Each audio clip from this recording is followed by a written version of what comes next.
C'est vraiment une atteinte à la dignité. C'est vraiment comme ça que je l'ai ressenti. C'était de l'humiliation. S'agit-il d'une fouille corporelle virtuelle qui en dévoile trop ou d'un outil essentiel pour la sécurité? Les scanners corporels installés dans les aéroports européens suscitent de nombreux débats et interpellent. Beaucoup estiment que ce sont plutôt nos droits fondamentaux européens qui doivent être mis à nu. En question ici, le respect de la dignité humaine et de la vie privée. Les scanners corporels ont fait leur apparition dans les aéroports européens après la tentative d'attentat menée par un jeune homme lors d'un vol entre les Pays-Bas et les États-Unis en 2009. Il avait caché des explosifs dans ses sous-vêtements.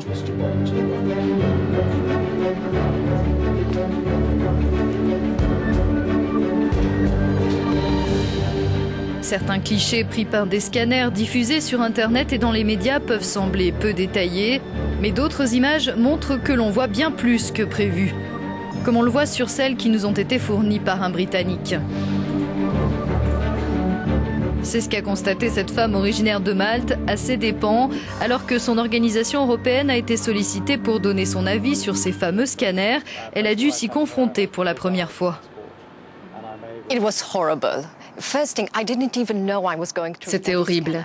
Tout d'abord, je ne savais même pas que j'allais devoir passer dans un scanner corporel. On m'a dit de passer dans cet appareil. Une fois à l'intérieur, j'ai réalisé que j'étais dans un scanner corporel.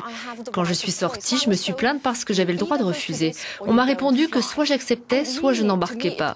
Pour moi, ça a été particulièrement humiliant parce que j'ai ressenti ça comme une violation de ma propre dignité. Et mes droits, simplement parce que je voulais embarquer, ont vraiment été bafoués.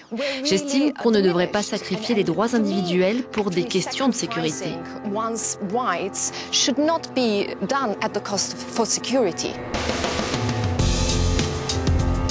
Bruxelles a mis en place de nouvelles réglementations s'appuyant sur les articles de la Charte des droits fondamentaux.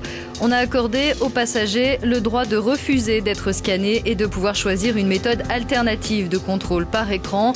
Mais des discussions sont en cours, notamment avec la Grande-Bretagne qui n'applique pas cette disposition. Il est aussi prévu que les images ne puissent pas être conservées et que l'agent de sécurité qui les analyse doive se trouver dans une pièce séparée du lieu où se trouve le scanner. Et pour des questions de santé, seuls des scanners qui n'émettent pas de rayons X doivent être utilisés dans les aéroports de l'Union. Face aux inquiétudes sur le respect de la vie privée, certains aéroports ont adopté une nouvelle technologie. Des silhouettes ont remplacé les images qui s'approchaient des photos de nus.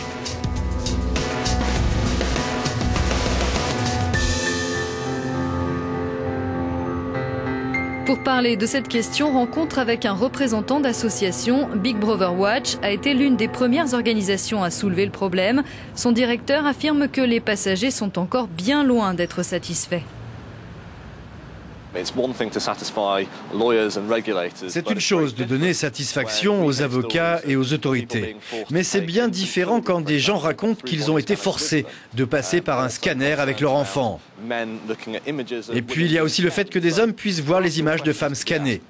Ce débat a évolué autour de cette question. Comment pouvons-nous rendre cette technologie acceptable du point de vue de la vie privée et tout simplement ne pas mettre de côté le respect de la vie privée? Malheureusement, le plus souvent, la sécurité l'emporte sur les autres sujets.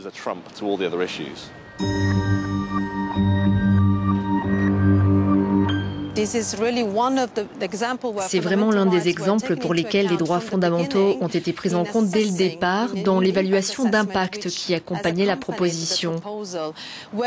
La Commission a mis sur la table plusieurs possibilités, les choix qui s'offraient à nous sur ce que nous pouvions faire de mieux en termes de sécurité d'un côté et dans le respect des droits fondamentaux de l'autre. Et bien entendu, l'objectif de la Commission est de rapprocher ces deux questions et de mettre les deux en avant.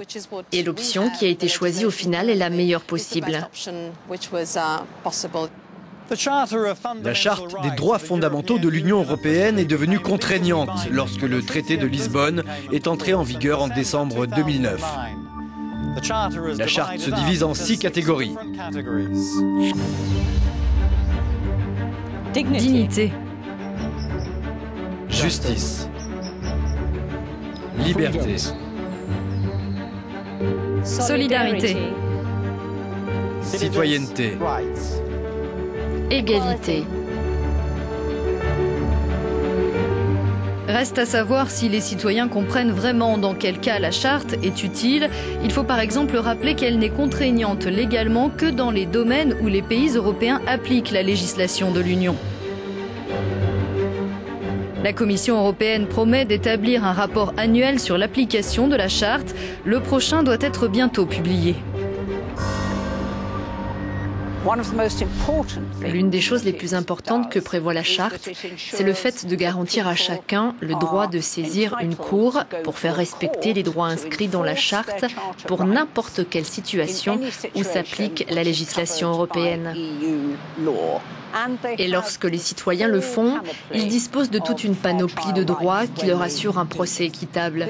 Ce n'est pas le cas de la Convention européenne des droits de l'homme, qui ne vous accorde tout le spectre des droits à un procès équitable uniquement dans certaines circonstances spécifiques. Et donc la charte est plus large dans les cas où elle s'applique, dans les cas où la situation dépend de la législation de l'Union européenne. Voici par exemple une situation où la charte ne s'applique pas, une plainte pour violation de la dignité humaine lors d'une fouille effectuée par la police dans la rue. Comme il n'y a pas de législation européenne en la matière et que c'est la loi nationale qui est en vigueur, Bruxelles ne pourrait pas instruire une telle affaire. Mais bien entendu, les principes que la charte impose sont des principes progressivement acceptés à travers l'Europe. La Grande-Bretagne et la Pologne ont émis une réserve particulière au sujet de la charte, affirmant qu'elles ne veulent pas l'appliquer dans son intégralité. Et l'an dernier, dans une affaire pour laquelle nous avons été saisis, il s'agissait de demandeurs d'asile renvoyés en Grèce, la Cour a clairement estimé que la Grande-Bretagne et la Pologne auraient dû, au contraire, respecter les principes de la charte dans ce dossier qui était jugé. Eh bien, je pense que la charte clarifie beaucoup de choses. Il est évident que la Déclaration des droits de l'homme a introduit dans la loi britannique des principes qui remontaient à la première partie du siècle dernier. Et donc, adapter le droit à la vie moderne et à la technologie moderne était absolument nécessaire. Je pense que la prochaine étape que nous devons envisager est de voir comment faire en sorte que chaque jour, les citoyens puissent espérer vivre leur vie sans avoir à faire référence à ces droits supérieurs et que les gouvernements ne mènent plus de politique abusive en attendant d'être poursuivis devant une cour.